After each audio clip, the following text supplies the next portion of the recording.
Bueno, estamos grabando esta sesión. ¿Está bien con todos que se grabe esta clase?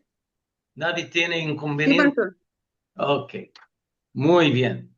Ahora pues, muy bien, bienvenidos todos. Y ahora voy a ir a la lección. Vamos a repasar un poco. Habíamos hablado sobre la iglesia medieval, ¿no es cierto? ¿Se acuerda que habíamos hablado de que en un pasado había 5 sedes de la iglesia? Jerusalén, Antioquía, y Antioquía está en Siria, Alejandría, que está en el norte de África, Constantinopla, que está a la orilla occidental hacia el norte de Turquía, y Roma. Y bien, entonces eventualmente llegó a haber una rivalidad entre el patriarca de Constantinopla contra el Papa de Roma. Entonces, se iba con una rivalidad.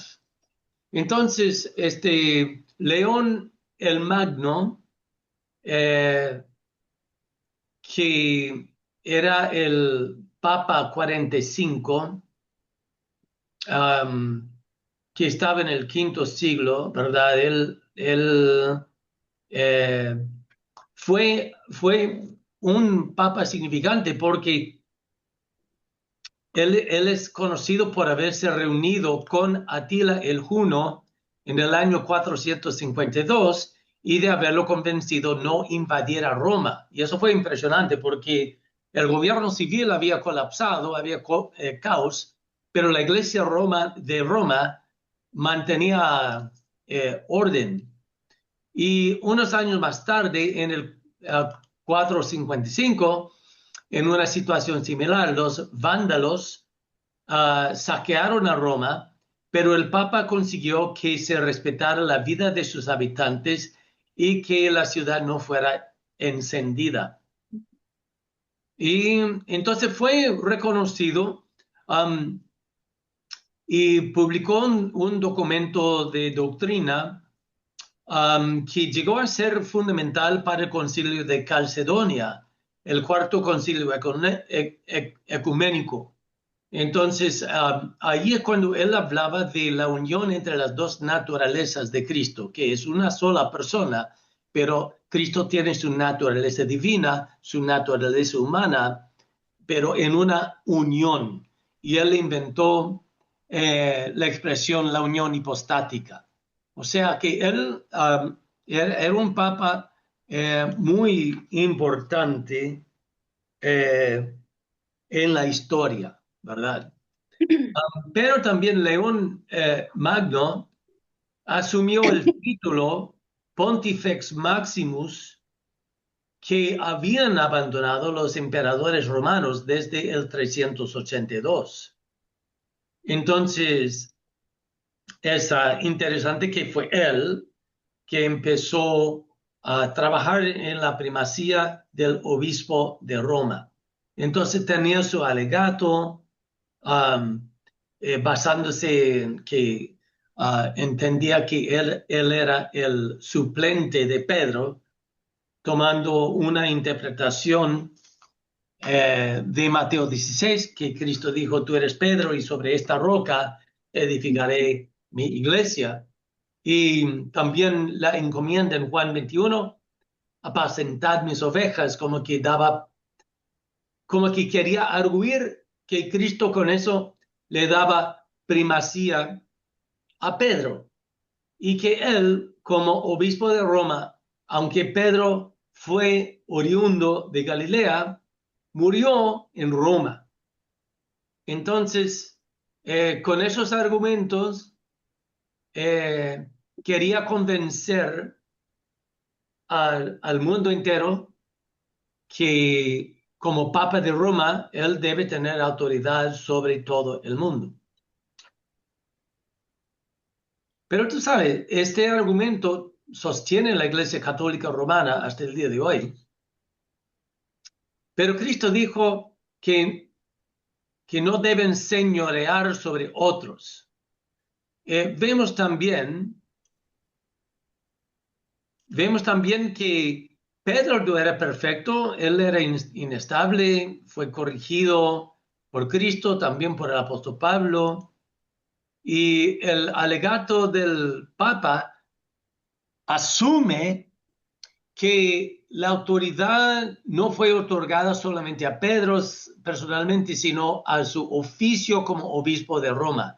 Y eso ya no es evidente en el texto, o sea, eso ya no tiene peso, no ha lugar, como dicen en los tribunales. Ok, otro papa que era bien importante fue Gregorio Magno en el siglo VI. Nació en el 540, murió en el 604. Y él fue el 64º papa de la Iglesia Católica desde el 590 hasta el 604. Era un excelente administrador y pudo ordenar la sociedad civil, eclesiástica y militar. Él objecionó vigorosamente la supremacía del obispo de Constantinopla y empezó la trayectoria hacia el poder papal de Roma. Durante su tiempo como papa, promovió la adoración de imágenes, que es una infracción del, eh, de los 10 mandamientos. Promovió también la doctrina de purgatorio y también la eficacia de las misas para acortar el tiempo del difunto en el purgatorio. Y no sé si ustedes han tenido conversaciones o han escuchado que los católicos creen que entre más misas que dice para el difunto, menos tiempo pasa en el purgatorio.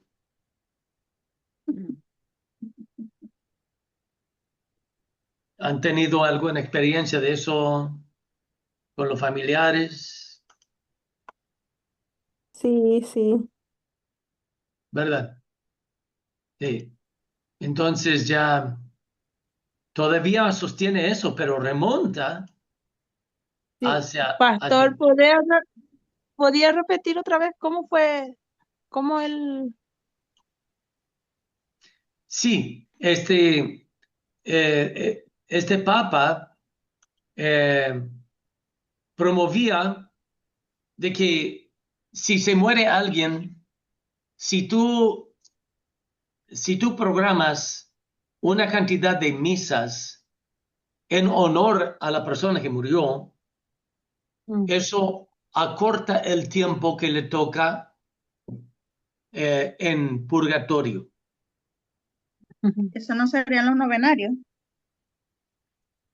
que le Bueno, rezan el sí, novenario para que... sí, sí, sí, podría ser porque entre más, entonces más rápido sale del purgatorio. Y el problema con eso es que Cristo dijo, consumado es.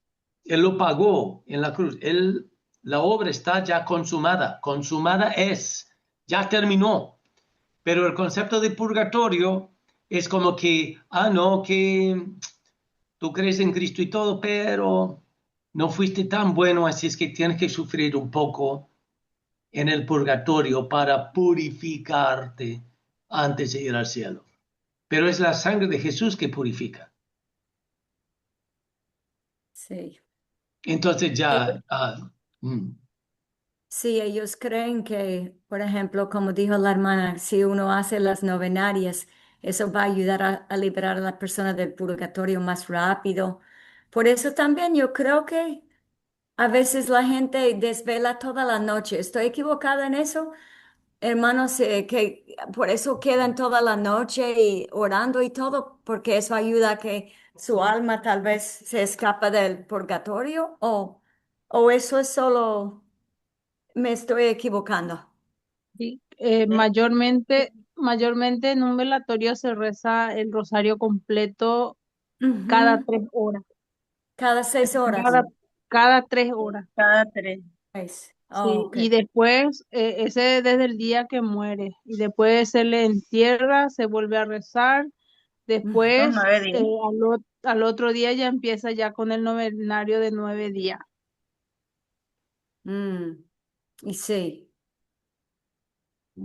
Exacto, y esto ya está mal, pero desde hace siglos practican eso. Ahora, entonces, fíjese que el poder de la tradición en la Iglesia Católica, porque no es solamente lo que dice la Biblia, sino también la tradición, ¿no es cierto? Sí. Ok, ¿alguien sabe lo que es la doctrina de la transubstanciación? No. No. Ese es, ¿alguien más sabe?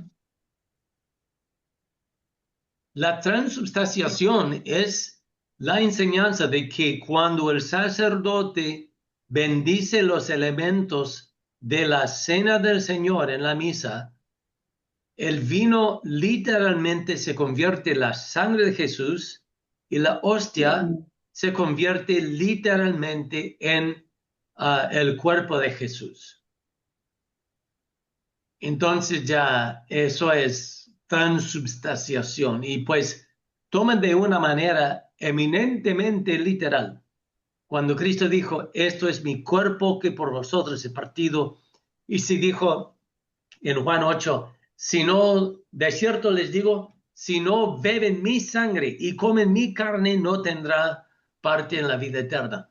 Entonces, pues lo toman de manera literal y requiere que según ese concepto, milagrosamente, cuando tú tomas los elementos, entra como vino, pero después se convierte literalmente en la sangre. Y pues es demasiado literal esa interpretación, porque la sangre y, bueno, el vino y la hostia representa, nos hace recordar de de su muerte, de su sangre y de su cuerpo.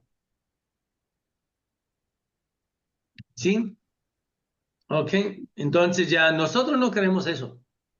Entendemos que es simbólico, representa, nos hace recordar.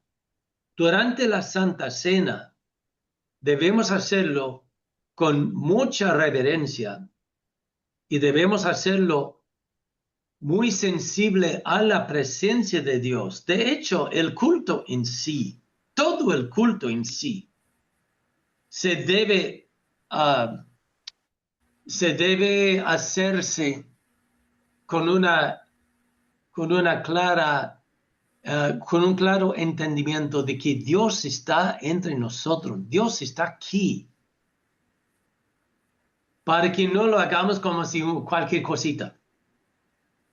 Entonces, hacerlo con un sentido de reverencia, de, ah, de un momento en el cual, oye, voy a la iglesia, Dios me va a hablar a través de la lectura bíblica, las canciones, el sermón y estar a la expectativa de recibir de Dios. Y muchas veces lo damos por sentado.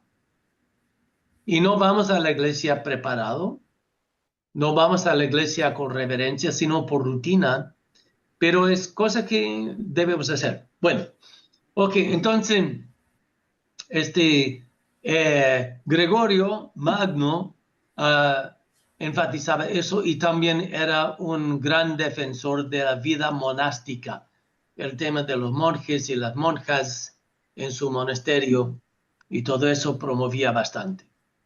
Bien, entonces había luego una rivalidad entre el poder papal y el poder del emperador. Y entonces el cenit o el punto más alto de poder del Papa fue con Gregorio VII, que también se conoce como Hildebrando. Y en un momento él exigió la sumisión del emperador porque ponía y quitaba emperadores y reyes. Tenía mucho, mucho poder el Papa sobre los países. Bien, entonces pues, ¿por qué creció tanto el poder del papado de Roma? Bueno, por estas razones. Ejercían justicia entre príncipes y súbditos, eran buenos gobernadores, había firmeza y uniformidad del gobierno de la Iglesia en contraste con el gobierno secular. Entonces, Europa prácticamente estaba en caos hasta que Carlomagno surgió al poder en el IX siglo. Pero hasta ese momento, la única institución fuerte fue la Iglesia. También otro factor era que presentaron un documento que se llama la Donación de Constantino. Se cree que ese documento es fraudulento porque en eso dice que Constantino daba poder al Papa de Roma. Y se entiende que fue redactado no durante la vida de Constantino. Tú sabes que Constantino fue el que promulgó el edicto de tolerancia y después legalizó el cristianismo y hizo que el cristianismo fuera la religión del Estado. A ese Constantino me refiero. Pero ese documento fue redactado en el 830, mucho tiempo después. Entonces, eso fue otro factor. Bueno, y también para comentar un poco más sobre Gregorio VII, él fue papa por 20 años y murió en el 1085. 1085. Él reformó el clero corrupto y quebrantó la práctica de compra o venta de puestos eclesiásticos. O sea, la iglesia estaba pasando por un momento de corrupción en los niveles altos, en el cual cualquiera con plata pagaba para que su hijo tenga un puesto eclesiástico y mucha corrupción. Pero imagínense la fuerza moral de poder reformar eso. También él trabajó mucho en levantar la moralidad de los clérigos y fue él que impuso el celibato del sacerdocio. Noten eso. Esa ley no fue hasta el año, o sea, hasta el siglo XI, el siglo XI. Antes de eso, si querías ser sacerdote, si te casas está bien, si te quedas soltero está bien, no había problema. Pero él lo puso como ley.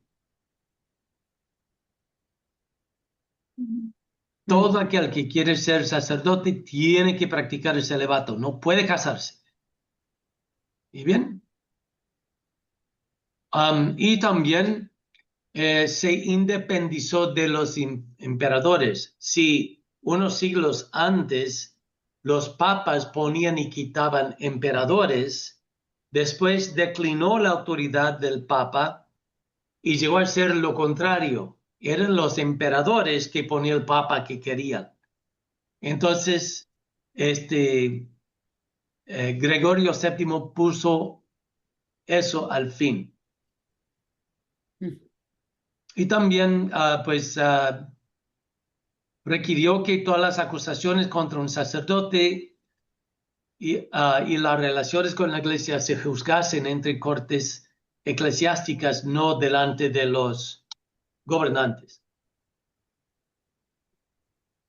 En el apogeo del poder del papado, este fue el incidente. El emperador Enrique IV ofendió al Papa Gregorio y los indujo a votar por la deposición del Papa. Gregorio se vengó con una excomunión, absolviendo a todos los súbditos de Enrique de su lealtad hacia él. Enrique se vio absolutamente impotente bajo la excomulgación papal.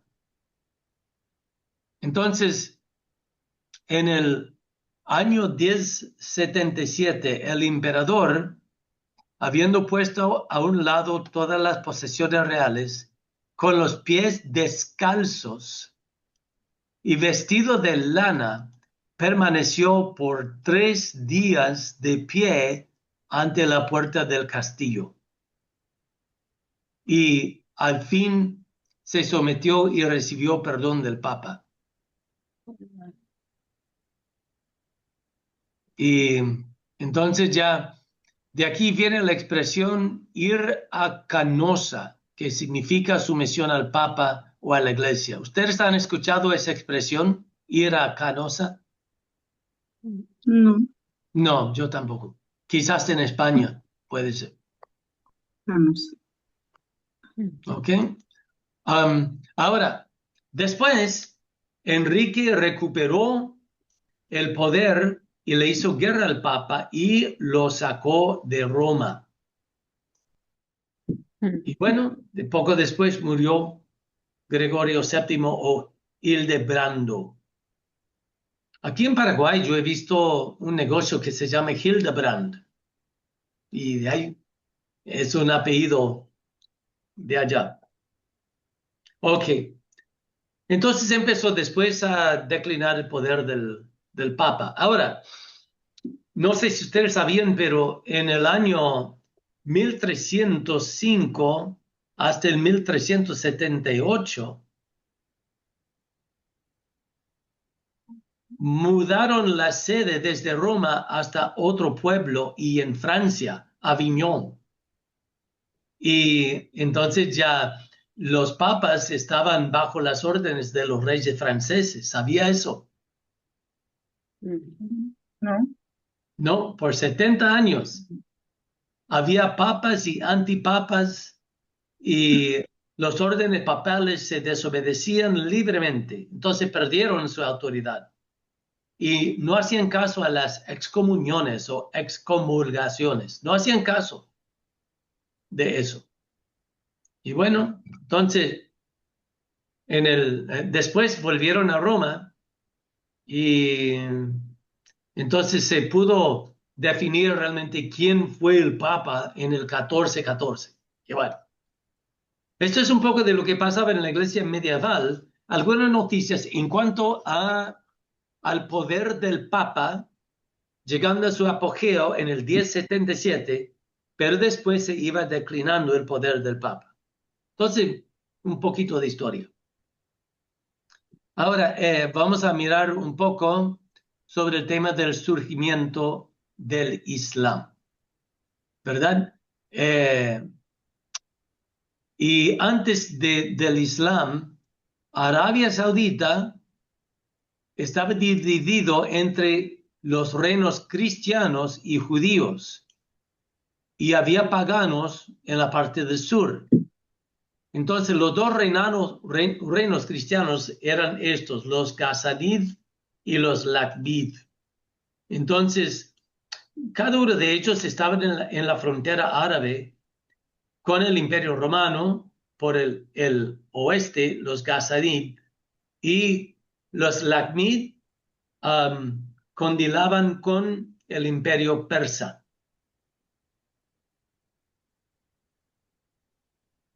Entonces los Ghazanid estaban aliados con el Imperio Romano y los Lakbid estaban aliados con el Imperio Persa. ¿Cuál es el país moderno que ocupa el mismo lugar donde estaba el Imperio Persa?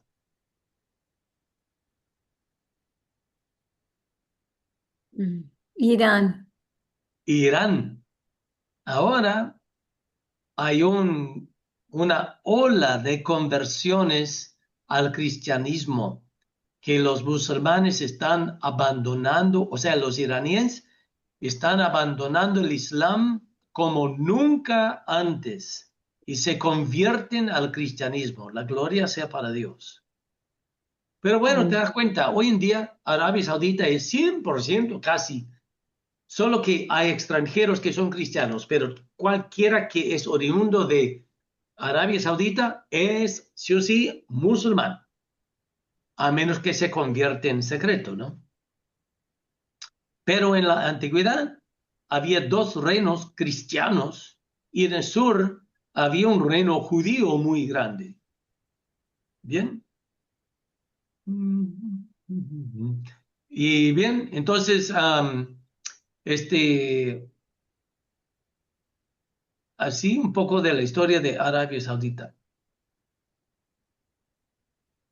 Entonces, puede ver acá un poco, este es Yemen. Y dice acá, algunas partes de Arabia Saudita, como Najran, eran predominantemente cristianas hasta los siglos 7 al 10, cuando la mayoría de los cristianos fueron expulsados o convertidos al Islam. Entonces, convertidos como amenaza de muerte, poniéndole impuestos, opresión, y los que no estaban firmes traicionaron al Señor. Otros salieron del país para poder ser fiel a Cristo. ¿Ok?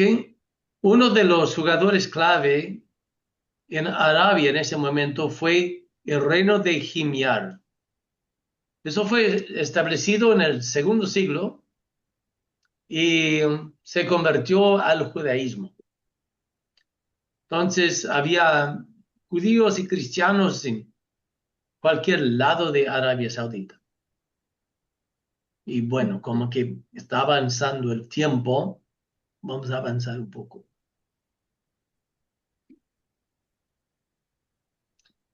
En el reinado judío en Najran hubo una ola de persecución a los cristianos. En algún momento alrededor del año 500 vinieron los invasores cristianos del reino etíope Aksum para ayudar a sus hermanos. Y bueno, entonces, ¿por qué surgió el Islam?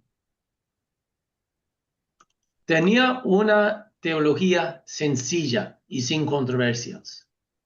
Te das cuenta que no tienen que definir la Trinidad porque no creen en la Trinidad. El Islam es un paso gigantesco hacia atrás. Es como que casi en muchas cosas imita el cristianismo, pero en otras muchas cosas imita el judaísmo. Dicen, no, que Dios no tiene un hijo, que es un solo Dios y hay que ganar la salvación por obras. Y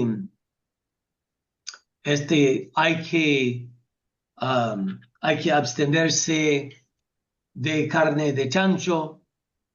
Entonces, es como una copia borrosa del judaísmo con unos elementos borrosos del cristianismo. Entonces, la teología era mucho más sencillo, ¿no? Porque para definir y defender la Trinidad es un poco complicado. Para ellos es muy sencillo. Ahí está Dios nomás, punto, se acabó. Boom. ¿Ok? La otra cosa es las guerras y la opresión de los cristianos por medio de la jizya. La jizya es un impuesto una vez que los musulmanes dominaban un territorio o un país, imponía un impuesto a los cristianos para decirle, si no te quieres convertir, tienes que pagar este impuesto adicional y así gozarás la protección. Es decir, no te vamos a matar si estás pagando ese impuesto. Y el Corán dice que hay que humillar a los judíos y a los cristianos, obligándoles a pagar ese impuesto. Bueno, otra razón por que creció militarmente por las guerras era porque el Imperio Romano, el Imperio Cristiano estaba debilitado después de tantas guerras con el Imperio Persa. Y también el cristianismo en el norte de África fue muy afectado por divisiones y batallas. Y entonces ya los musulmanes encontraron un cristianismo ya debilitado. Ahora, ¿qué pasa con Egipto? Todavía hay cristianos que nunca se convirtieron al Islam. Pero ¿qué pasa? Acuérdense que una de las sedes de la iglesia fue en Alejandría, Egipto. Entonces, la iglesia de Egipto se llama la iglesia copta. ¿Y qué pasa? ¿Se acuerda de esa rivalidad entre Roma, Constantinopla, pero también Alejandría y otro? Había pues una rivalidad. El ser humano es muy, muy territorial, ¿sí o no? Entonces, tristemente, la iglesia copta, queriendo librarse del dolor de cabeza que es Roma, dio franca entrada a los musulmanes en el séptimo siglo, y los musulmanes decían, pues no, nosotros no vamos a meter en ningún debate teológico con ustedes como tienen con Roma, les vamos a dejar tranquilos. Entonces, lamentablemente, este, lamentablemente, los dejaron entrar a Egipto así nomás. Y un error muy grande. ¿Y qué lección podemos? Surgió una pregunta que si hay materias en este módulo, como los módulos anteriores, no hay asignaturas, no hay materias, es solo escuchar. Y este es un esfuerzo piloto, cosa que estamos probando, con el fin de expandir la malla curricular. Entonces, quizás la próxima habrá asignaturas y materias y eso. No sé si esa fue la pregunta, hermana, que usted escribió en el chat. Alguien preguntó si hay materias. Yo creo que Pregunté si es que podemos contar con este material para poder profundizar más. si vas a dar el material. Ajá, o sea, que si usted quiere una copia de este material. Enviarnos este material en el grupo para que podamos tener. Sí, yo le puedo enviar, claro. Yo le puedo enviar el PDF para que lo puedan tener. Claro que sí, sin problema. Eso es lo que pregunto. Sí, eso es lo que pregunto. Sí, claro que sí. Y verá que menciona algunos libros que puede usar para los que quieren investigar un poco más. ¿Sí? Tengo una pregunta. ¿Cuál fue la lucha que los cristianos tenían contra Persia que agotó tanto a la iglesia y estaban muy débiles? Ya, es que el imperio, es que había muchas guerras contra el imperio de Persa y el imperio romano. Entonces ya después de muchos años en guerra, la población se cansa de la guerra. Ya hay menos entusiasmo para las fuerzas militares y como que el pueblo ya se cansa de eso. Entonces estaban un poco debilitados. Ok, muy bien. Sí. Entonces, bien. Otra razón por qué creció el Islam es porque la iglesia tenía estatuas y íconos y los musulmanes, con toda razón, señalaron que esa es una violación de los mandamientos de Dios. Total, que en la iglesia ortodoxa, por un tiempo, abandonó el tema de las imágenes y surgió un movimiento que se llama el movimiento iconoclasta. Un ícono, o sea, la iglesia ortodoxa no usa estatuas, pero usan como imágenes y lo llaman íconos. Entonces es un cuadro que tiene, es un cuadro de Jesús, de María, de los santos, pero no son estatuas. Pues el Un emperador, retrato. sí, un retrato. Entonces el emperador bizantino, que es el emperador de Constantinopla, ¿verdad? Y él reinó justamente cuando los musulmanes estaban avanzando, conquistando territorio en lo que hoy en día llamamos como Turquía. Entonces, Leo el III entendió que las derrotas que sufrieron de parte de los turcos y también un terremoto era porque Dios le castigaba por el uso de íconos en las iglesias. Entonces, Leo el III realmente es un héroe porque justo cuando él empezó a reinar en Constantinopla, hubo un sitio árabe contra Constantinopla y los turcos trataron de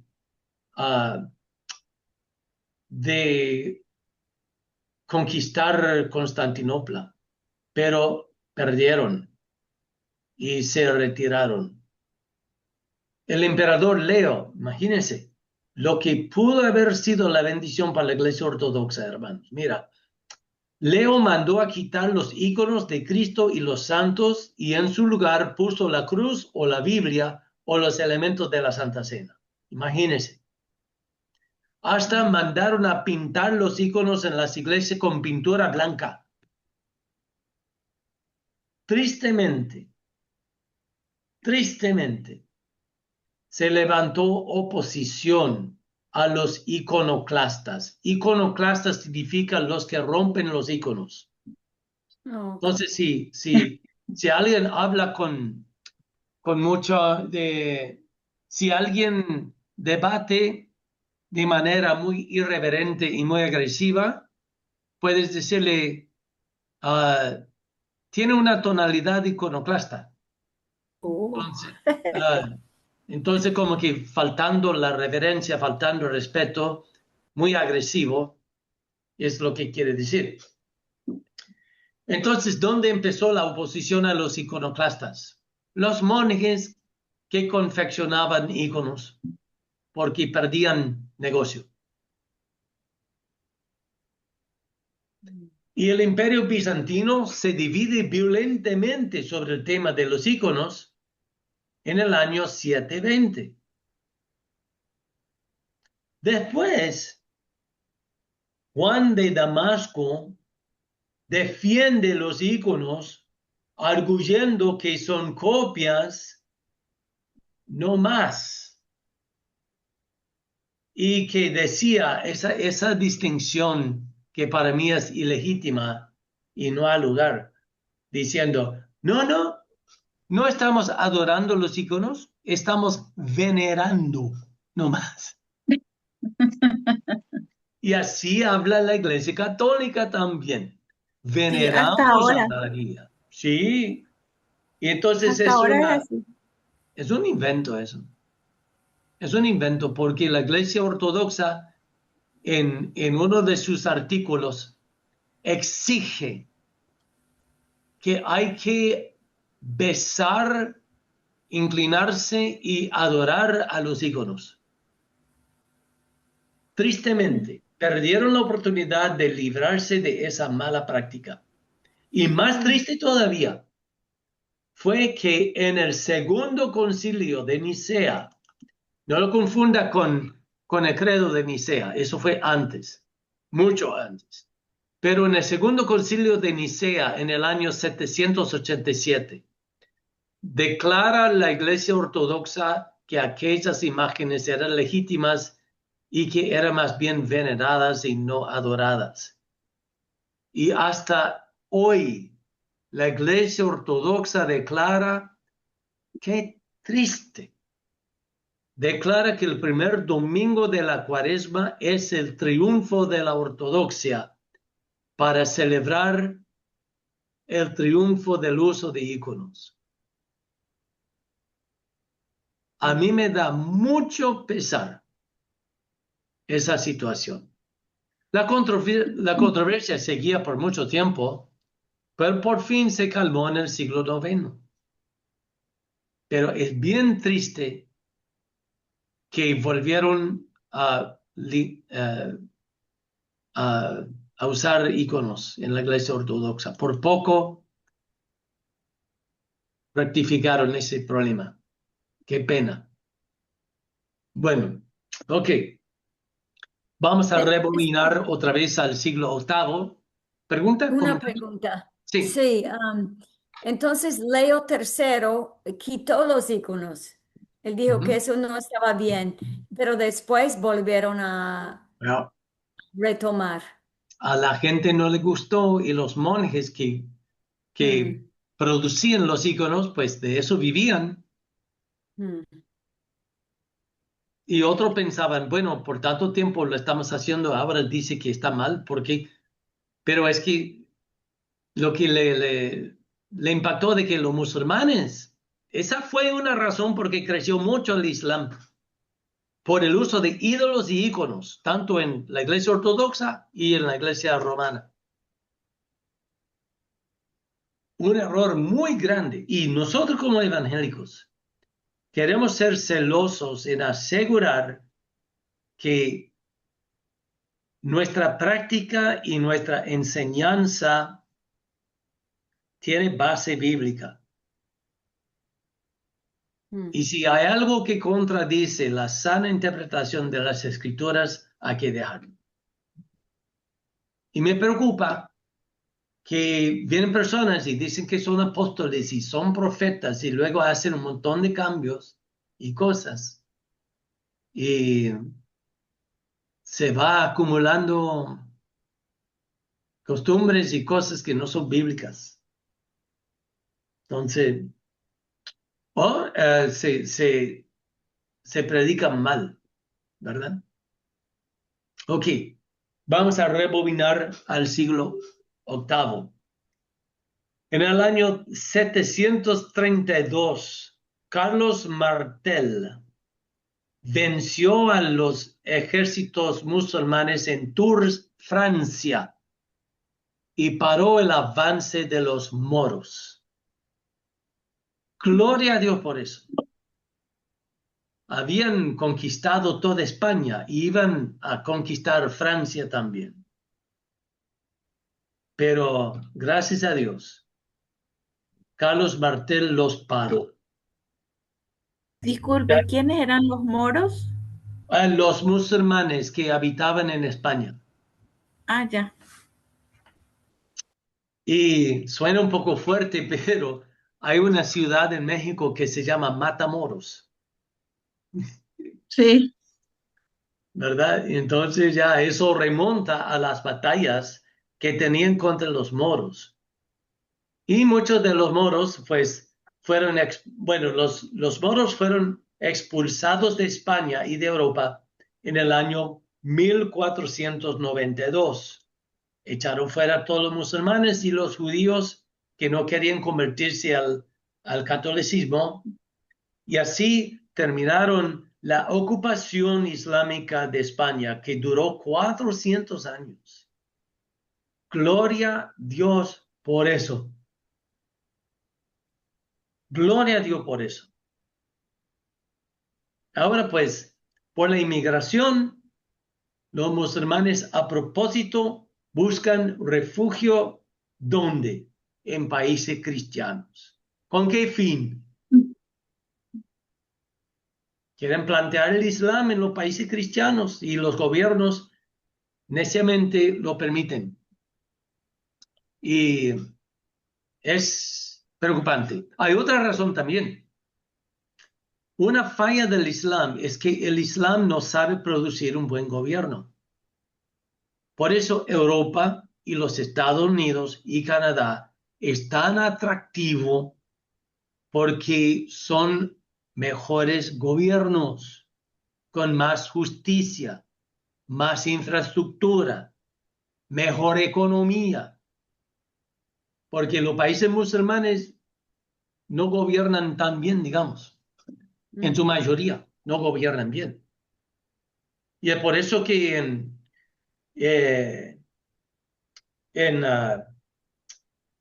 Irán están cansados del marxismo islámico y dicen, ya no más, y no quieren saber más. Entonces están dejando el Islam. Bueno, ¿ok?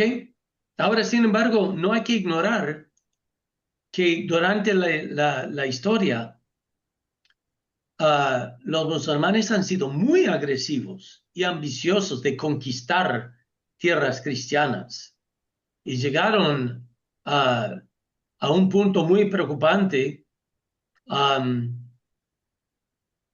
En Venecia quería conquistar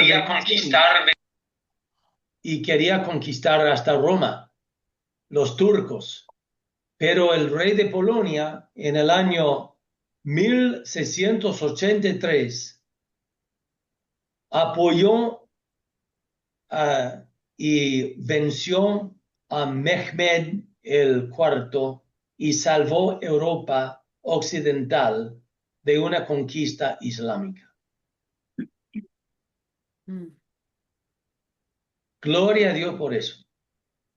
¿Y sabe qué fue la fecha final de su triunfo sobre los musulmanes en Venecia?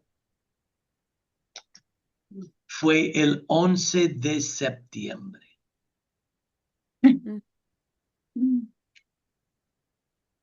Los cristianos muchas veces no saben la historia, pero los musulmanes se acuerdan de la historia. Por eso el cristiano sabio debe aprender la historia. ¿Sí? ¿Cuáles son las fallas del Islam? En primer lugar, la vida de Mahoma. Dicen que él es el último y el mejor profeta, pero admiten que era pecador. Admiten que Cristo no pecó, pero Mahoma mismo admitía que él era pecador y no estaba seguro si iba al paraíso al morir. No estaba seguro. ¿Qué hizo Mahoma? Dios supuestamente le revela que puede tener más que una esposa. Empieza a conseguir esposas por todos lados. Y se casa con Aisha. Aisha tenía 6 años cuando él se casó con ella. Y consuma el matrimonio cuando la niña tenía 9 años. Y él tenía 40, ¿no? Sí, él ya era grande, sí. No sé cuántos años tenía cuando se casó con Aisha. 40. Y también el Hadith, que es un cuerpo de historia de la vida de Mahoma que es autoritivo. El Hadith relata que tenía un hijo adoptivo. Ese muchacho se casa con una princesa, con la pura Miss Arabia Saudita, parece.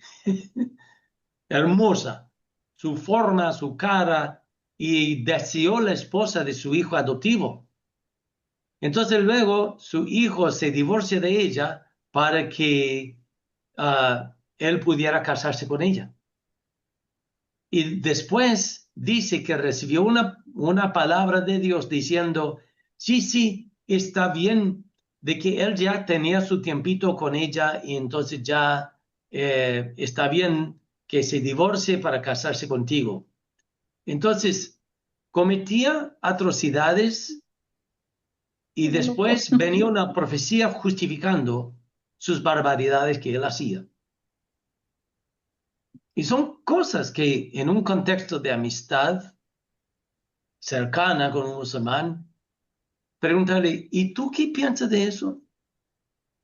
Que él codició la mujer de su hijo adoptivo. Pero ¿sabe qué? Después, él recibió una revelación de parte de Dios de que ningún musulmán debe adoptar a ningún hijo. Entonces, es una locura total. Otra Todo a cosa, su conveniencia. sí, y Aisha le comentó, o Aisha o otra esposa, le comentó, pero qué bueno que viene una profecía de parte de Alá para cualquier cosa que tú quieras. Y bueno, el hadith relata que en una oportunidad llevaron una señorita embarazada a Mahoma a decirle, ella cometió fornicación. ¿Usted qué dice? Entonces él, después de orar, dice, bueno, deja que nazca la criatura, después mátala.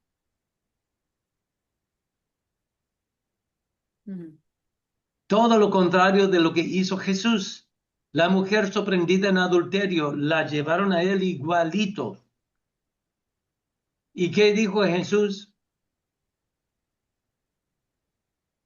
El que Que está... lance la primera piedra. ¿Cómo? El que está libre de pecado que lanzará la primera piedra. Eso mismo. Y después, ¿qué dijo a la mujer cuando se salieron todos los que querían lapidarla? ¿Qué dijo él? Que no pecará más. Está Tus perdonada. Ya no pecados pecará te más. son perdonados. Sí, no peques más. ¿Dónde están los que te acusaban? No peques más. Cuando el musulmán lee eso, le impacta, te cuento. Entonces necesitan leer el evangelio verdadero. Y bueno, otra cosa en contra del Islam es el dilema islámico. El dilema islámico es lo siguiente. El Corán afirma, el musulmán te dice, no, que tu Biblia está corrupta, está mal. Pero el Corán afirma la confiabilidad y la fidelidad tanto del Antiguo como del Nuevo Testamento. Y no solo eso, sino que dice que los judíos y los cristianos debemos juzgar el Corán según nuestras escrituras. Por ejemplo, Sura 285 dice que debemos creer nuestras escrituras en su totalidad. Dice, ¿acaso creen en una parte del libro y descreen de otra? ¿Cuál es la consecuencia de quienes obran así? Sino la humillación en la vida mundanal y el castigo más severo el día de la resurrección.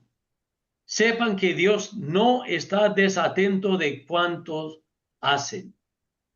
Entonces Mahoma estaba reprochando a los judíos por la acusación de que creen parte de sus escrituras, pero no su totalidad. Quiere decir que hasta Mahoma decía directamente que la Biblia es confiable en su totalidad y quien cree solo una parte será castigado severamente por Dios. De ser eso, caen en el dilema porque ellos mismos no creen la totalidad de nuestras escrituras, por lo tanto, ellos mismos están bajo la severa condenación de Dios. porque el Corán contradice nuestras escrituras en todos lados. Pero hay más. Sura 5:44 dice, hemos revelado la Torá que contiene guía y luz. Oh, ok, el Antiguo Testamento es guía y luz, de acuerdo, ok. Los profetas que se sometieron a Dios emitían los juicios a los judíos según ella. Así, él está afirmando el Pentateuco y todos los profetas. Sura 5, 46 a 48 afirma la confiabilidad de la Biblia y manda a nosotros los cristianos a juzgar el Corán según nuestras escrituras. Escucha esto.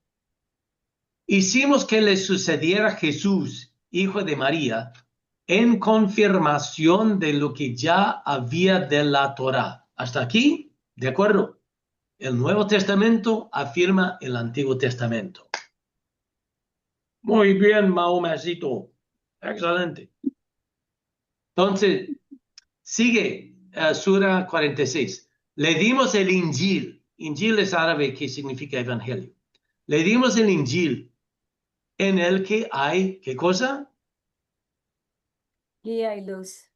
Guía y luz como corroboración de lo que había en el Torah y como guía y exhortación para los temerosos de Dios. Ahora, aquí está la bombita. Que la gente del Injil, somos gente del Injil, que la gente del Injil juzgue según lo que Dios ha revelado en él. Quienes no juzgan según lo que Dios ha revelado, esos son los descarriados.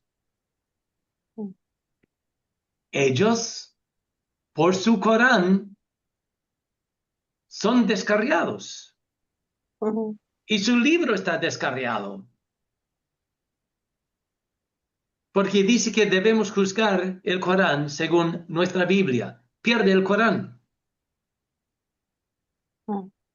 Ese es el dilema islámico. Y así podemos seguir más. Versículo 48. Te hemos revelado el libro con la verdad en confirmación y como custodia de los que ya habían los libros revelados. Juzga pues entre ellos según lo que Dios ha revelado y no sigas sus pasiones apartándose de la verdad que ha recibido.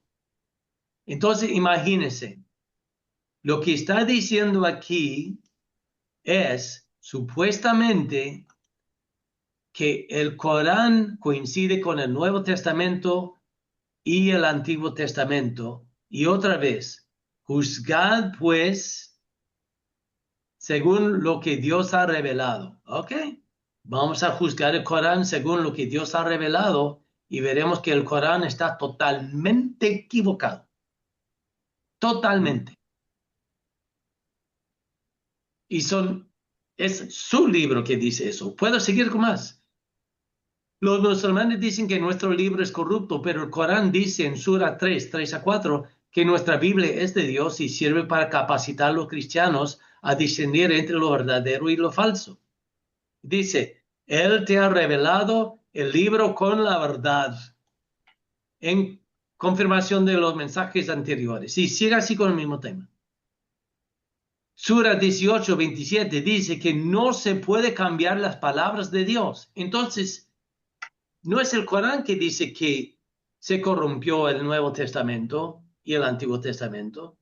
Son ellos. Pero su Corán dice que es imposible cambiar las palabras de Dios. Entonces, ¿el Corán no es palabra de Dios? ¿No lo es? Y bueno, puedo seguir un montón con eso. Les envío el PDF y lo pueden leer en más detalle. Otro problema son los errores del Corán. Redujeron a Cristo como un profeta, niega que murió en la cruz y que resucitó, niega que Cristo es el Salvador, niega su divinidad, niega que Dios es 3 en 1 y niegan todas las revelaciones, fundamentos del cristianismo. Y para colmo, dicen que Mahoma es el último y mejor profeta. Mentira tras mentira, porque su padre es el padre de mentiras y viene solo para hurtar, matar y destruir. Y eso es lo que ha pasado en todo lo que es hoy en día Turquía, el norte de África, a donde quiera que vayan. Es el diablo trabajando para hurtar, matar y destruir. Hurtar terrenos cristianos, matar a los cristianos y destruir la iglesia.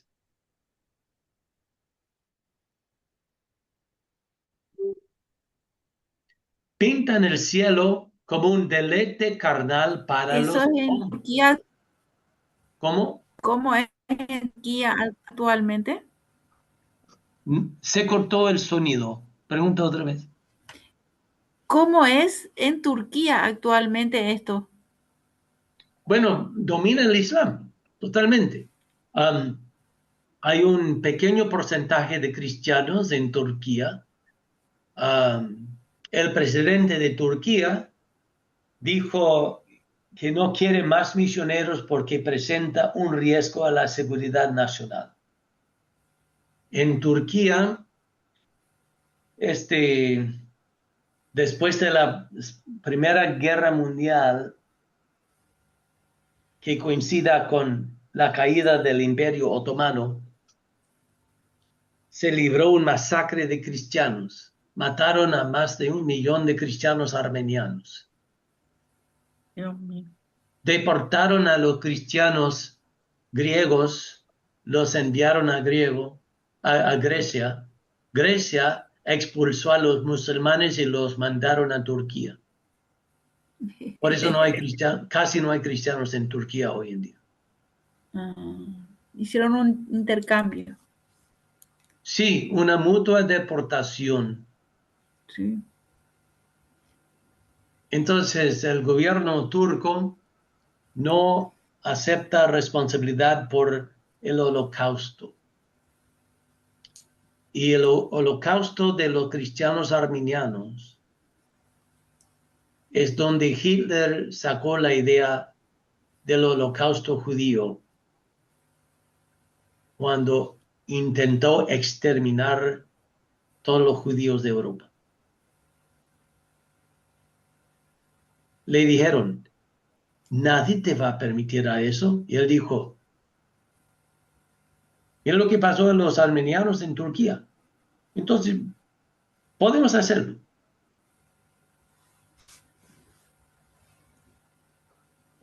Y bueno, así es el tema en Turquía. Hay misioneros en Turquía, pero un misionero en Turquía estaba preso por varios años por predicar el evangelio. Pusieron acusaciones falsas. No puedes ir de Turquía como misionero. Puedes ir como estudiante, comerciante. Puedes ir a trabajar. Como turista, mucho. De acá de Turista. Paraguay hay Sí, muchos viajes. sí, sí, exacto. Ujú. Y bueno, hay otra falla del Islam y es esto. Pintan el cielo como deleite carnal para los hombres. Dicen que les esperan 70 vírgenes que perpetuamente vuelvan a ser vírgenes. ¿Tú sabes lo feo que es eso? Pintar el cielo así. Que en el paraíso también puedes tomar todo el vino que quieras. Y eso es un deleite. Literalmente lo que dice es que te esperan 70 vírgenes, te acuestas con ellas, después Allah las vuelve a hacer vírgenes otra vez, para tú poder violarlas otra vez. Ese es el cielo. Una barbaridad. Pastor, no entiendo cómo la gente puede creer eso. Es que no te lo van a Son decir.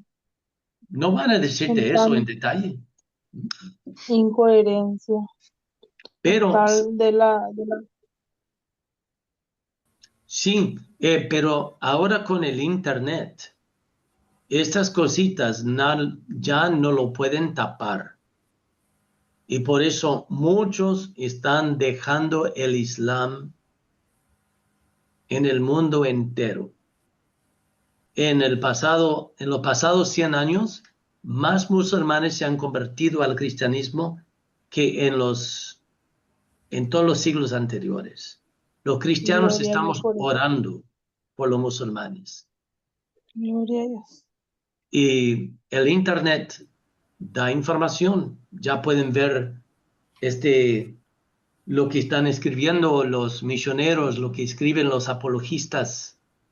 Y algunos de ellos están asustados. Un imán dijo que en los países cristianos hasta el 23% de los jóvenes musulmanes abandonan el Islam. Y él dijo, si no tenemos cuidado, esto se convierte en una avalancha. Gloria a Dios. Ya no Amén. pueden tapar la verdad. Antes tapaban la verdad ¿con qué? Con opresión, con la espada, mataban. Pero ahora sí, por ejemplo, si yo cuelgo un montón de discursos que tumban el Islam, me pueden matar a mí, pero mis videos siguen en YouTube para siempre.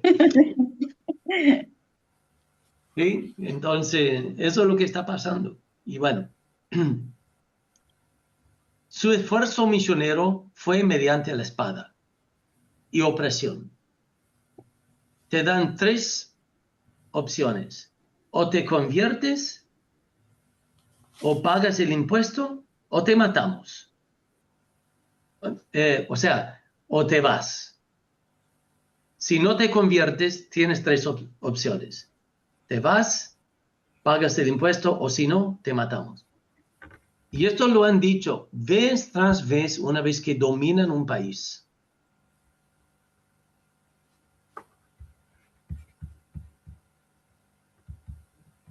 Entonces, mataban los hombres, destruyeron las iglesias. Desde un principio, no crees la mentira que el Islam es una religión de paz. Es mentira.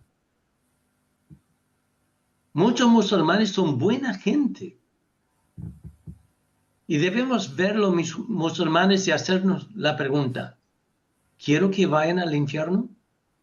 No. Cristo nos manda a amar a nuestros enemigos. Pero lo que pasa es que muchos musulmanes son buena gente.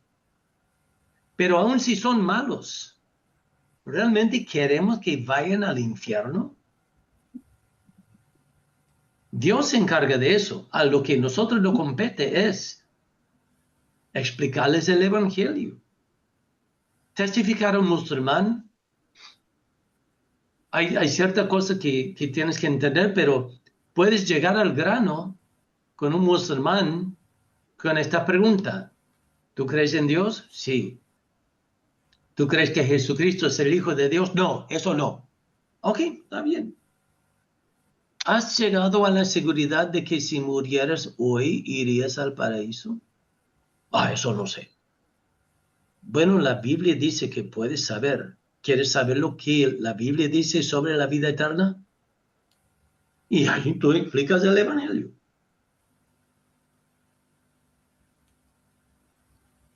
Porque el Islam tiene un temor de Dios. El Islam también concuerda con el tema de que hay que evitar el adulterio, aunque ellos cometan mucho adulterio. Vos sabés que puedes tener un matrimonio provisional si tú eres musulmán.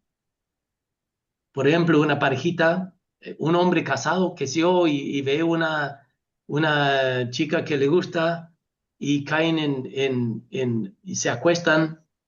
Entonces, tienen una cosa que dicen a Alá.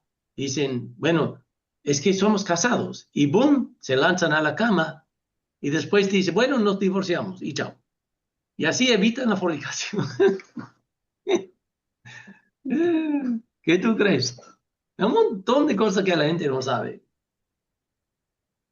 Ahora, habiendo dicho eso, hay musulmanes devotos, buenos, excelentes vecinos, grandes amigos, hay familias armoniosas, hay musulmanes que sinceramente temen a Dios y viven en integridad.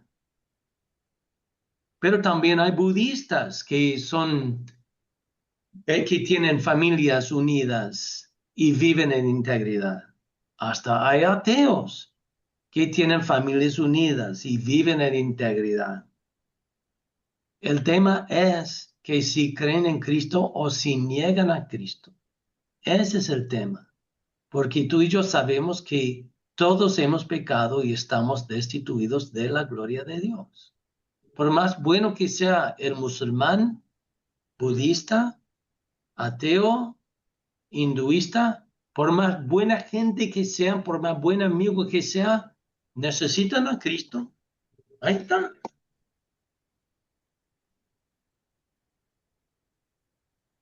Amén.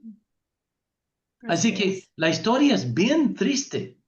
Es bien triste. Hay que conocer cómo es el Islam, ¿verdad? Pero no para odiarlos, sino para verles, ahí está un alma preciosa, creada en la imagen de Dios, necesitan a Cristo. Y bueno, otra cosa, repasando rapidito, unen la religión y el Estado, desconocen lo que es separación de iglesia y Estado, eso no tiene sentido para el concepto islámico, para nada, no tiene sentido. La degradación de la mujer, exigen, o sea, en la cultura islámica, exigen la modestia de la mujer, y a veces de manera exagerada. Pero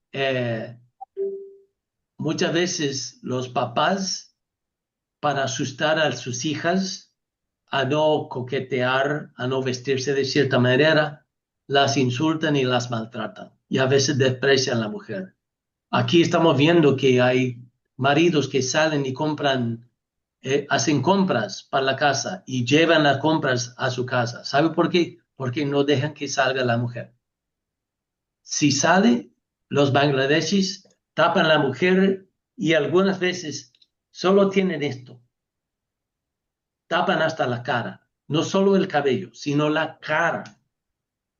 Y parecen, bueno, así. Y entonces, muchas veces hay violencia a la mujer.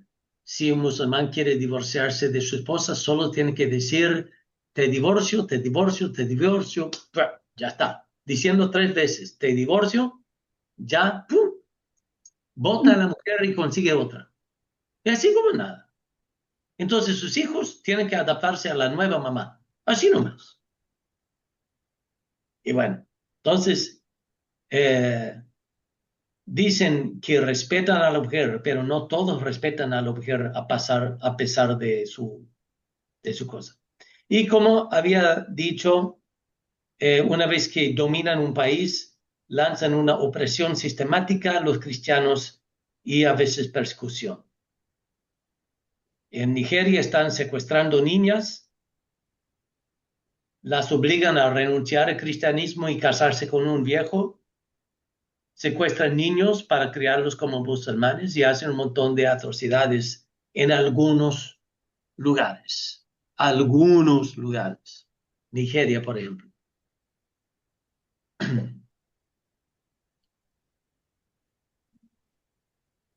Y bueno, listo. Imagine que son las 9 de la noche. Alguien necesita buscar agüita o necesita un descansito. ¿Qué tal si nos paramos de pie y nos estiramos un poco? Porque son las 9 ya. No puedo creer. Son las 9 de la noche.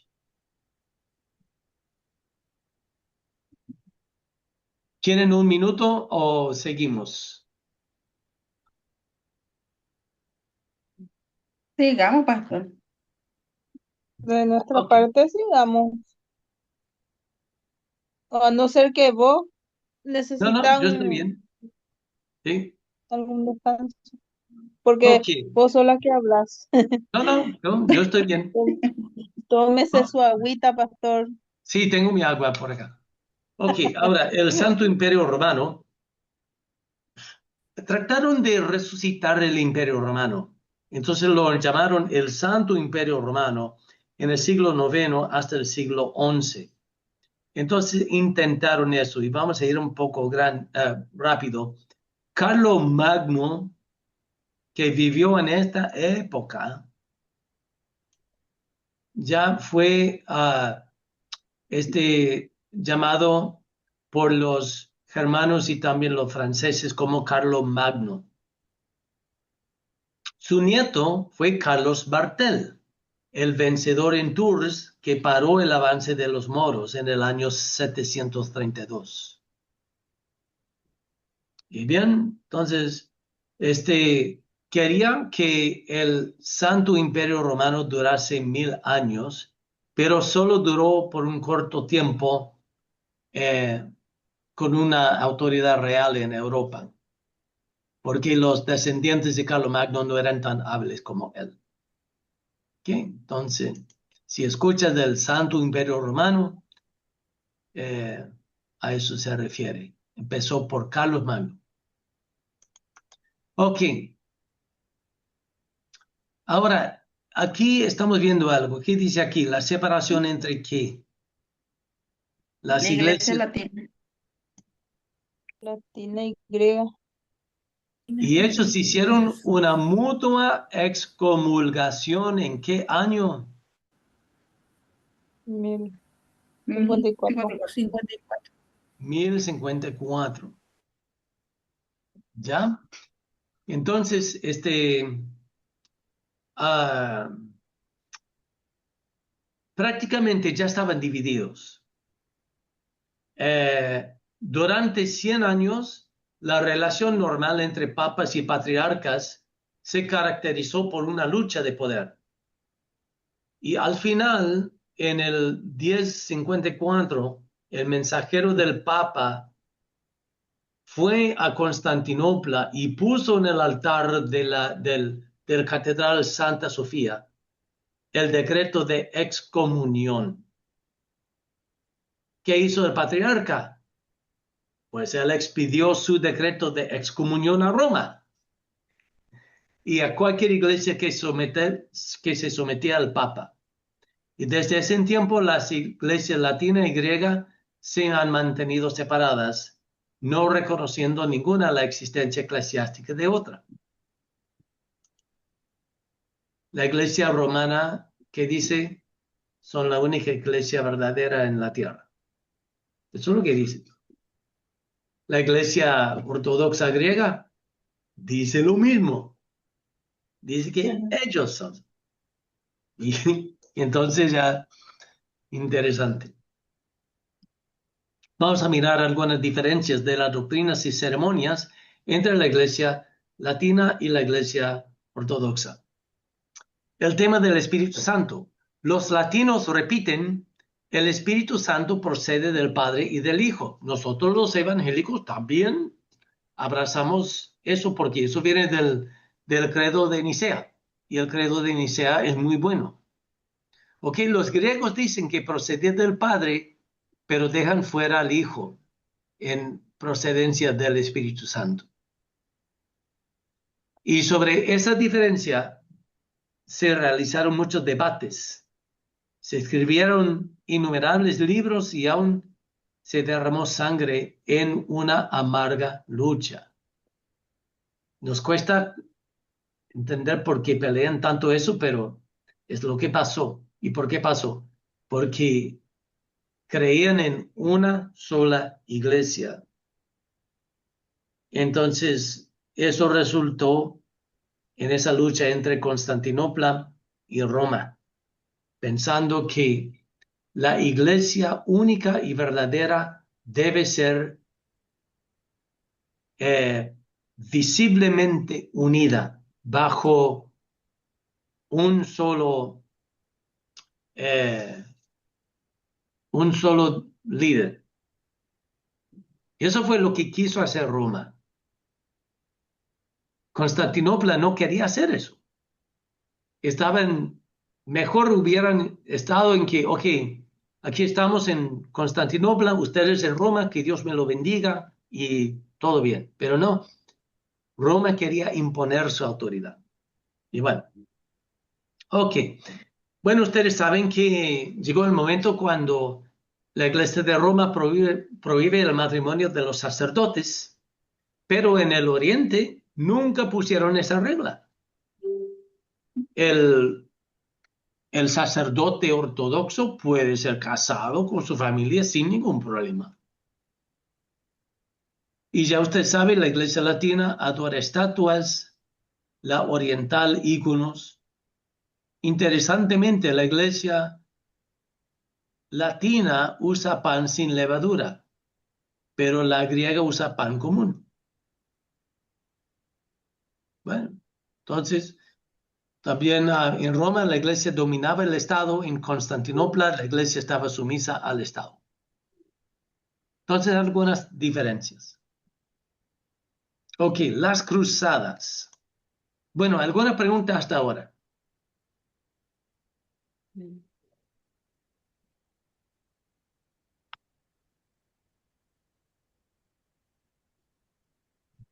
¿No? Ok.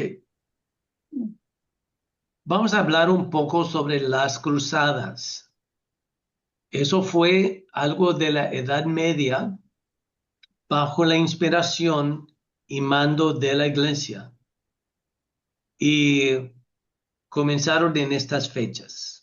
Duraron casi 300 años las cruzadas. Hubo un total de 8 cruzadas. ¿Ok?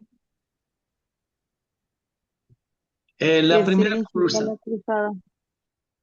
¿Cómo? ¿Qué significa la cruzada, pastor? Bueno, la cruzada fue que enviaron ejércitos cristianos y atravesaban Europa luchando en el nombre del Papa y del cristianismo y buscaron recuperar la Tierra Santa de los musulmanes. Las cruzadas eran un esfuerzo originalmente para responder a la amenaza del Islam a la iglesia en Constantinopla.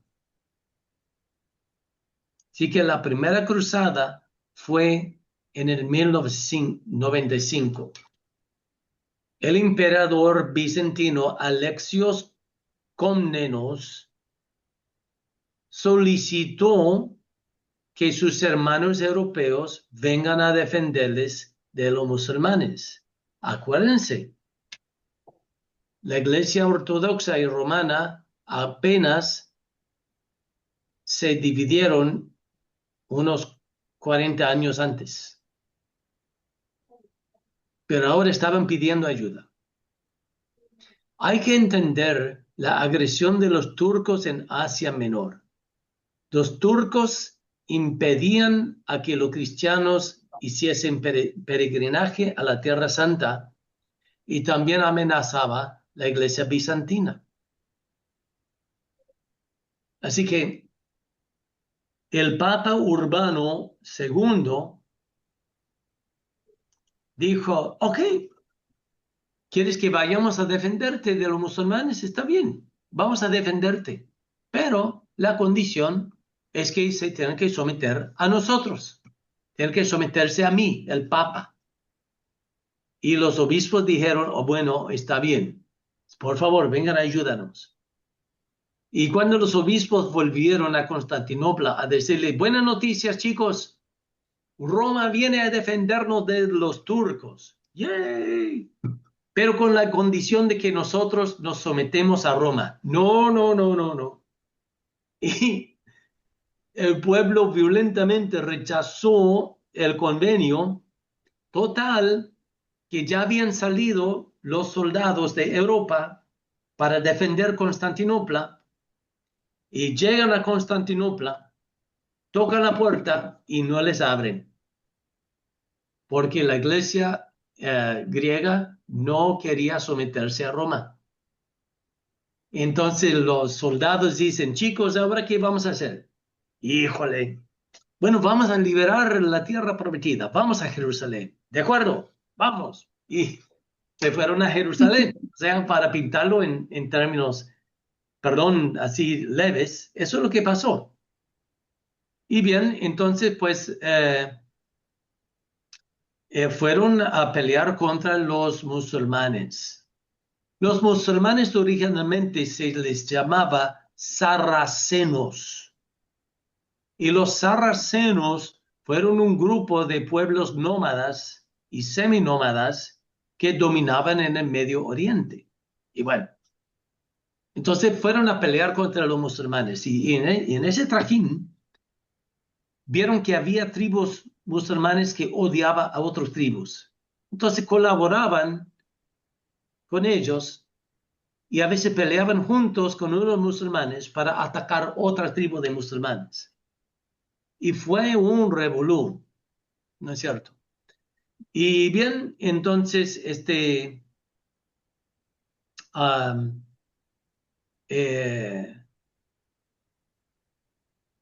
bueno, entonces así fue la primera cruzada. ¿Ok? Ahora, entonces salvaron Jerusalén. La segunda cruzada, ¿por qué se lanzó una segunda cruzada? Es porque los musulmanes estaban conquistando las provincias cerca de Jerusalén y querían proteger a Jerusalén de los musulmanes. ¿Quién promovió el tema? Bernardo de Claraval, Luis VII de Francia y Conrado II de Alemania. ¿Cuál fue el resultado de la segunda cruzada? Esto. ¿Qué dice ahí? No recuperaron el territorio perdido, pero postergaron la caída de Jerusalén. Exacto. Entonces ya de ahí nacen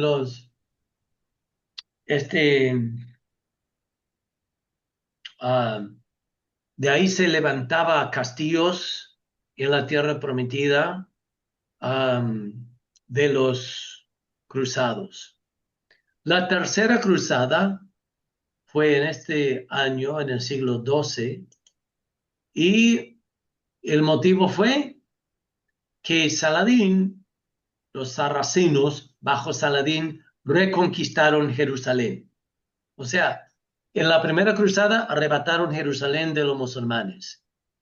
Pero el motivo de la tercera cruzada fue que los musulmanes recapturaron Jerusalén. Y el resultado. No recuperaron Jerusalén, los cristianos, pero obtuvieron un tratado con Saladino y lograron que los cristianos peregrinos tuviesen el derecho de visitar el Santo Sepulcro sin ser molestados. Entonces fue una victoria, un empate, mejor dicho, un empate. La cuarta cruzada, querían capturar y saquear a Constantinopla. El motivo fue que los musulmanes capturaron y saquearon a Constantinopla. ¿Cuál fue el resultado de la cuarta cruzada? El occidente estableció un gobierno en Constantinopla. Al imperio bizantino lo dejaron tan indefenso que simplemente era un insignificante baluarte en contra del creciente poder de los turcos. Curiosamente, aparentemente había una cruzada de niños desarmados. Eso fue muy raro y terminó muy mal con los niños quedando como esclavos y miles de ellos no regresaron jamás.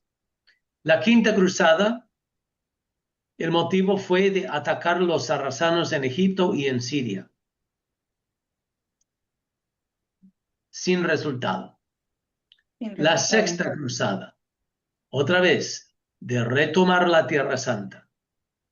Federico II fue el promotor. Resultado, recuperaron Jerusalén, Jaffa, Belén y Nazaret para los cristianos. Pero pocos años después, los musulmanes tomaron de nuevo Jerusalén. Séptima cruzada, el resultado fue que invadieron a Egipto y tenían éxito por un tiempo, pero fracasó. Tuvieron el rey Luis IX de Francia, tuvo que pagar rescate y permaneció en Palestina hasta el 1252. 72 tiene que ser.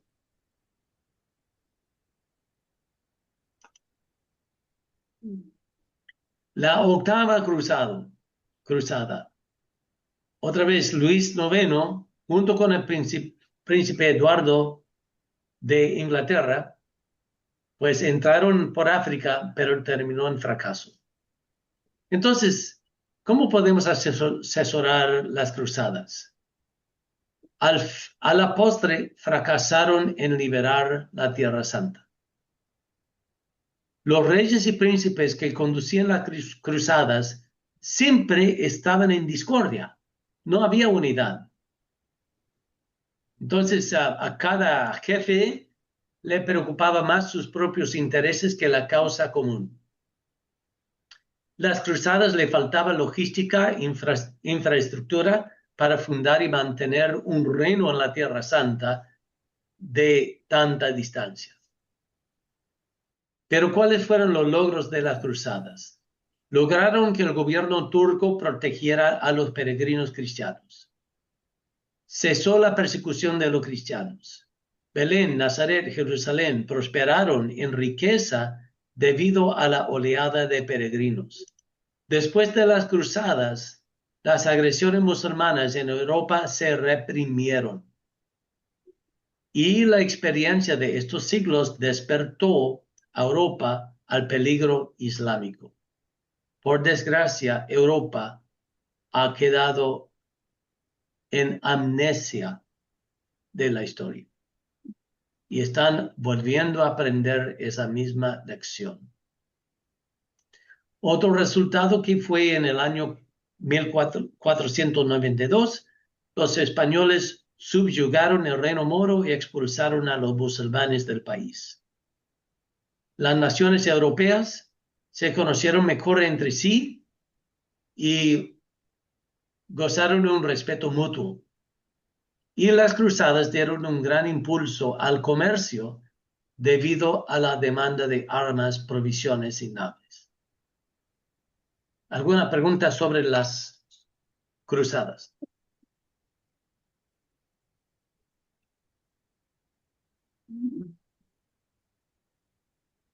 Cabe mencionar que había mucho desorden.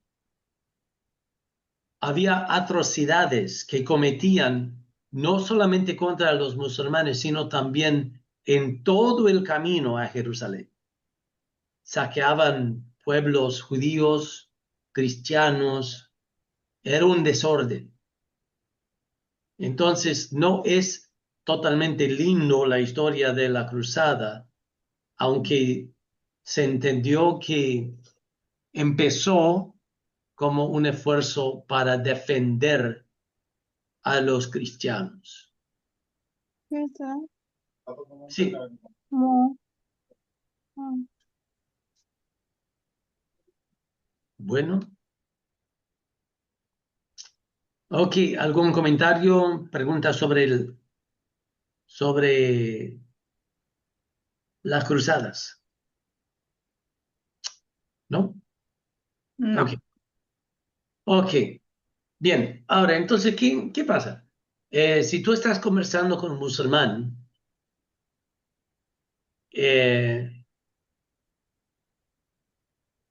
ellos recuerdan las cruzadas muy bien.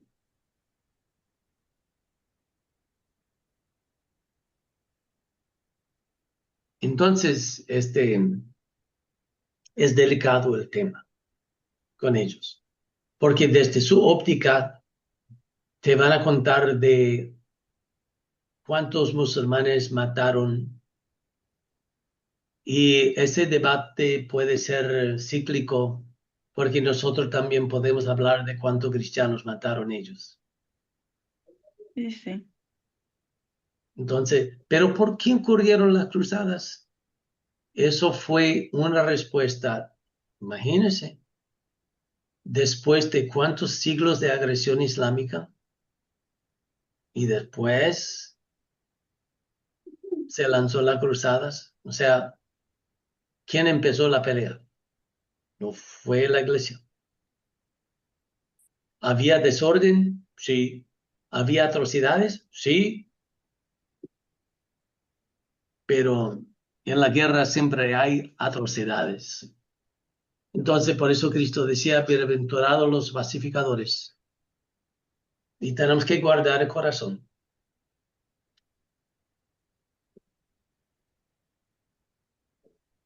Pero también, por otro lado, ellos lo buscaron. Lo buscaron.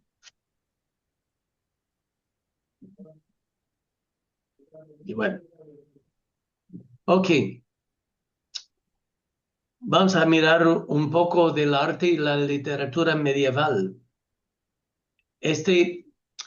No, los ateos empezaron a llamar la edad medieval como la edad oscura, mucha ignorancia, mucha superstición. Por favor, no fue una edad oscura la edad medieval. Durante la edad medieval fundaron todas las grandes universidades de Europa, la Universidad de París, de Oxford, de Cambridge. Se abrieron escuelas vinculadas con catedrales y monasterios. Era todo aprendizaje. Se construyeron las grandes catedrales en Europa, y sabes que movieron más piedras para construir los catedrales en Europa que todos los pirámides de Egipto. ¿Sabías eso? Impresionante. Mandaron a construir catedrales que pueden durar hasta el retorno de Cristo. Y en ciudades donde había mucha población, mandaban a construir catedrales enormes, contando que con el tiempo iba a crecer la población. Hubo un despertar de la literatura en Italia. Se escribió la Divina Comedia de Dante. Había grandes pintores, escultores y logros de arquitectura impresionantes. Y esos catedrales todavía existen en Europa. Y si no fuera por la expulsión de los jesuitas, los grandes catedrales que los guaraní construyeron en las reducciones serían igual de esplendorosos que los catedrales en Europa, porque fueron modelados por los catedrales europeos. Entonces, muchos logros, mucho avance. Y si te das cuenta, casi sin excepción, los primeros pintores de la era medieval usaron su arte para el servicio de la iglesia. Si vas a un museo con los cuadros de los maestros clásicos, es como si estuvieras en una clase de la escuela dominical, porque muchísimos escenarios de historias bíblicas, para que veas.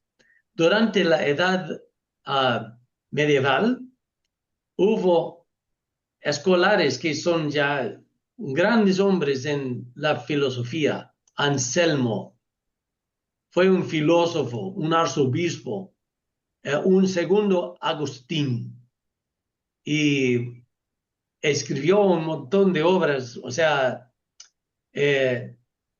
una obra que se titula ¿Por qué el Dios hombre? Y hablaba de la necesidad de un mediador y la necesidad de la expiación. Escribió otra obra que se llama La Monologan, sobre la existencia de Dios. Y era muy, muy profunda, porque fue Anselmo que dijo esto. ¿Alguien lo puede leer?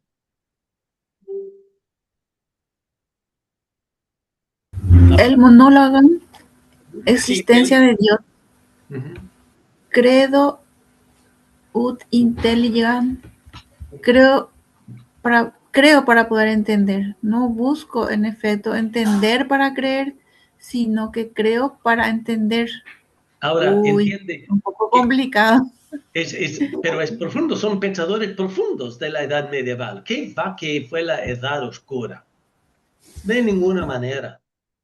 Fue un filósofo, pues. Los avances arquitectónicos, establecer escuelas, universidades, ¿cómo van a decir que es la Edad Media? Era porque odian el cristianismo los que dijeron eso. Y bueno, entonces no fue una postura anti-intelectual o infantil en cuanto a la fe. Lo que Dios reveló en las Escrituras es entendible y debemos procurar entender lo que Dios ha revelado. Hay que creer para entender y entender que la fe cristiana es racional,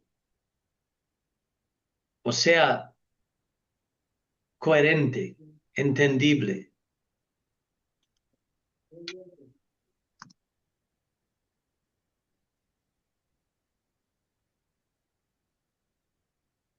Escribió otra obra que se llama Proslogium, con un argumento ontológico. Aquí estamos metiéndonos en la filosofía, chicos.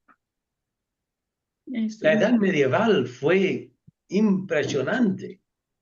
El argumento ontológico es un argumento sobre el concepto de existir. Y pues voy a resaltar una citación de Anselmo. ¿Y quién quiere leer esto?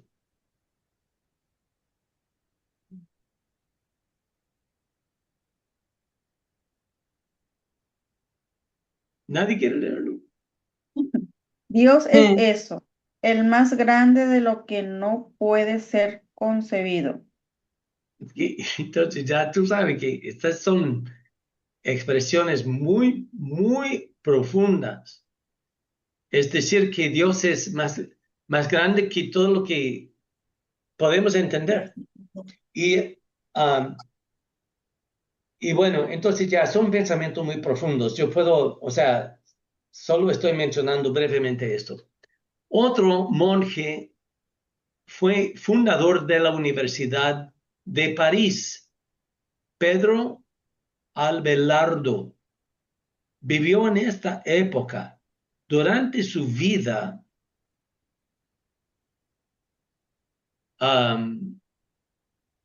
antes de nacer, unos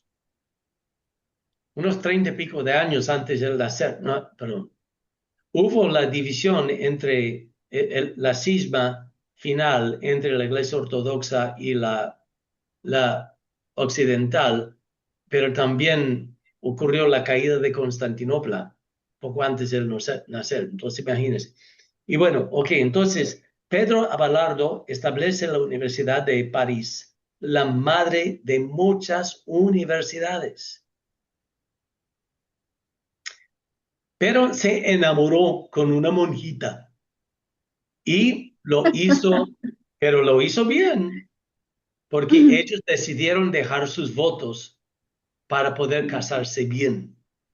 Y su esposa se llama Eloísa. Pero los obligaron a separarse.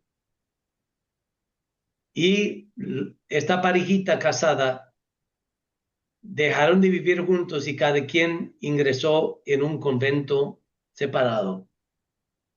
Y sirvieron la iglesia tremendamente. Bernardo de Claraval fundó un monasterio en Claraval. Él era un pensador místico y práctico. Promovió la Segunda Cruzada, tenía una mente amplia y es autor del himno Cabeza Ensangrentada. Un himno tan lleno de amor para Cristo que te hace llorar. Y Bach lo puso a una melodía y es para nuestra pobreza que hemos abandonado los himnos, porque ese himno es impresionante. Cabeza ensangrentada. Y sí que su prédica tenía una tonalidad muy agradable. Fue el escritor medieval más citado tanto por protestantes como católicos. Él era rigurosamente bíblico, enfatizaba la gracia y que las obras no son requisito para la salvación. Debatía con Abelardo por ser pelagiano, o sea, de una controversia que no hay tiempo para explicarlo ahora, pero si tomas la teología, de repente lo van a tocar. Entonces, por otro lado, lamentablemente, arguía por oración a María, argumentaba a favor de la virginidad perpetua de María y se inclina a la idea que María es corredentora. Lamentablemente, tenía sus fallas. Y con su prédica se lanzó la Segunda Cruzada. Otro grande de la iglesia medieval fue Tomás de Aquino. Lo llaman el doctor universal o doctor angélico o príncipe de la escolástica. Y llegó a ser muy grande en la filosofía y teología. ¿Sí? Entonces, un breve comentario sobre la edad medieval. Era una edad oscura, como dicen algunos.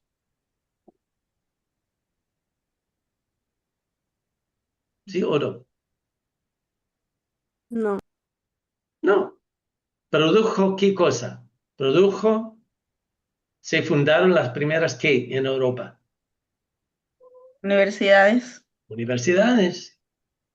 ¿Y cuántos filósofos hemos mencionado? 3. 3 filósofos.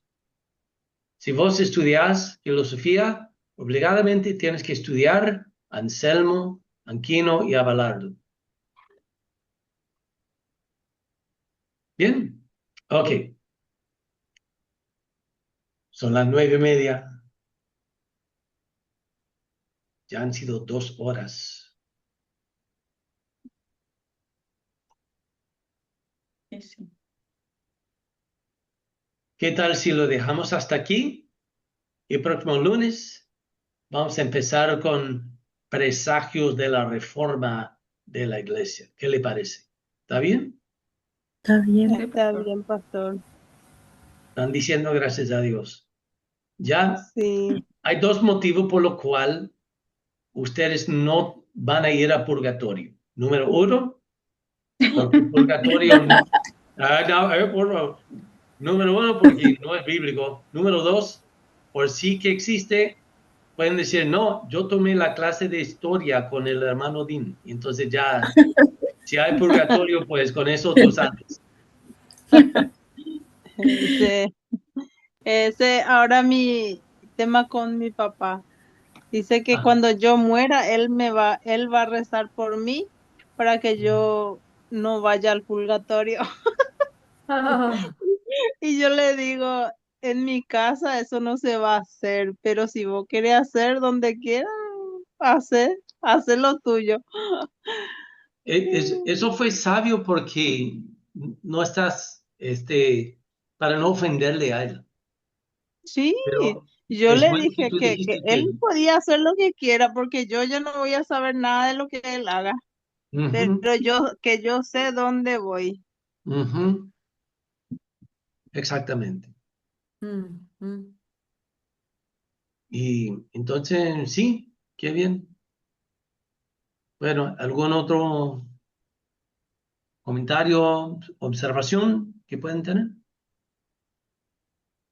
Y yo te agradezco, pastor, porque ahora más todavía, ya no lo creía nunca eso, pero ahora más con lo que estás explicando todo eso, lo que sucedió, está más que claro todo.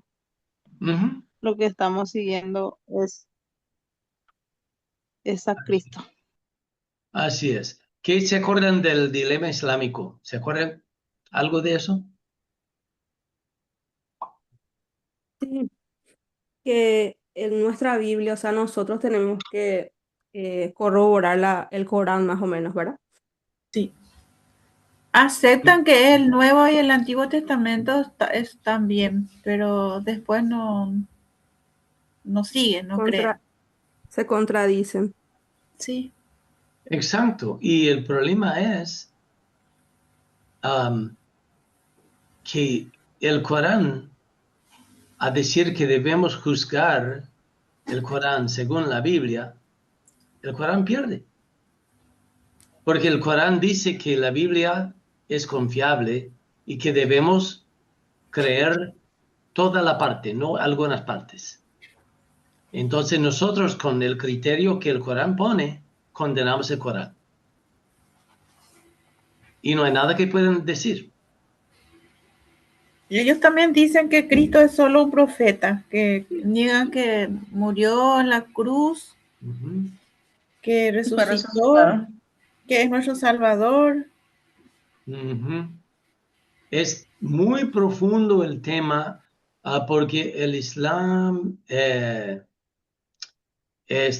niega todo eso y es una colección de un montón de cosas que viene de Persia, de los herejes. Es como una teoría de conspiración, ¿verdad? Como aquellos que dicen la Tierra es plano, no es globo, no es un globo, es plano. Es una teoría de conspiración que no tiene nada de sentido. Igual a lo que es, no, que nadie fue a la luna, eso todo es mentira, el gobierno nos engañó, Estados Unidos nunca llegó a la luna. Pues, es mentira. Teorías de conspiración. El Islam es una teoría de conspiración, diciendo, ve que el evangelio del cristiano todo es mentira, nosotros tenemos la verdad. No, ¿cómo va a ser? El Corán nunca dijo que nuestras escrituras se dañaron. Entonces, bueno, muy bien. Entonces, esos dos puntitos, y vimos que también el Papa había 5 sedes de la Iglesia y luego llegó a haber una rivalidad y un resentimiento hacia Roma porque Roma, la última sede en levantarse, quería tener preeminencia sobre las otras 4 sedes, que era Alejandría en Egipto, Antioquía, Antioquía en Jerusalén. Siria, Jerusalén y Constantinopla. Entonces, esos 3 temas tocamos esta noche. Y bueno, mis Ok. hermanos, ¿me permite orar por ustedes? Amén. Claro, pero Padre, te damos gracias por los hermanos que tomaron esta noche para aprender sobre la historia de la iglesia.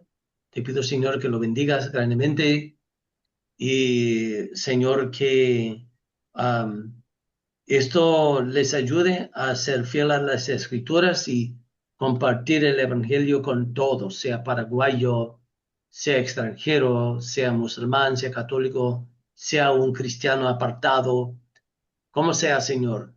Permite que seamos portadores del Evangelio. Guárdanos, Señor, de todo rencor y odio.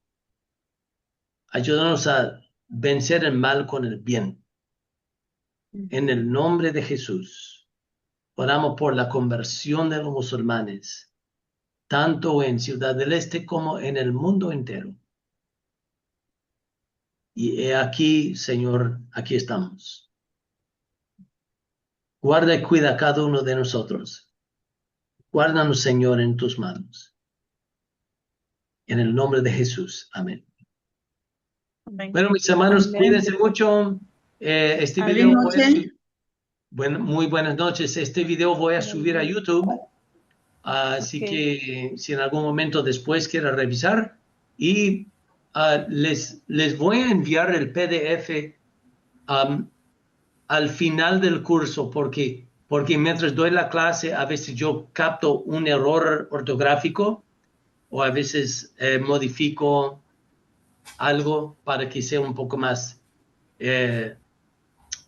más lindo el PDF que les voy a enviar. ¿Está bien? Sí, pastor. Está bien, Sí, está pastor. bien, gracias.